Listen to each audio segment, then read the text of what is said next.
কাৰণ ভূপেন্দা আৰু অখিল গগৈ তাৰমানে কংগ্ৰেছ আৰু ৰাইজৰ দলৰ লক্ষ্য এটাই, আমি একে লক্ষ্যৰে বিজেপিক 2026ত উফৰাব খুজিছোঁ। কিন্তু কংগ্ৰেছৰ স্বভাৱটো এইটো যে কংগ্ৰেছে সকলো বস্তু অকলে খাব লাগে।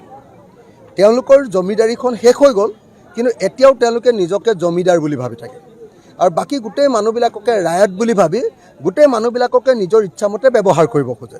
সেইকাৰণে তেওঁলোকৰ অহংকাৰটো নাই, শেষ হোৱা নাই কাৰণে মাজে মাজে এনেকুৱা কাজিয়া লাগে।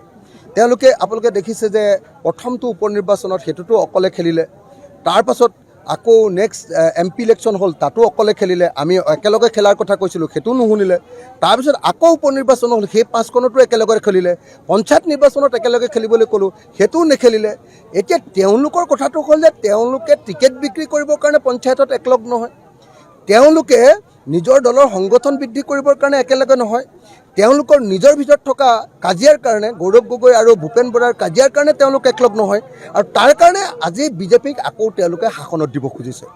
বিজেপিক খেদাবৰ কাৰণে তেওঁলোকে একলগ হ'ব লাগে, বৰং বিজেপিক খেদাব বিচৰা যিবিলাক পাৰ্টি তেওঁলোকৰ বিৰুদ্ধেহে তেওঁলোকে সদায় মানে এনেকৈ মানে খন্তি লৈ ৰৈ থাকে।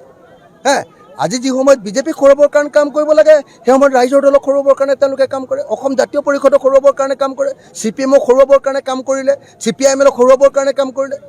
কংগ্ৰেছ এটা ভয়ানক দল, তাৰ পাছতো তাতকৈ বেছি ভয়ানক বিজেপি দলক হটাবৰ কাৰণে আমি কংগ্ৰেছৰ লগত আহিব খুজিছোঁ। ধন্যবাদ।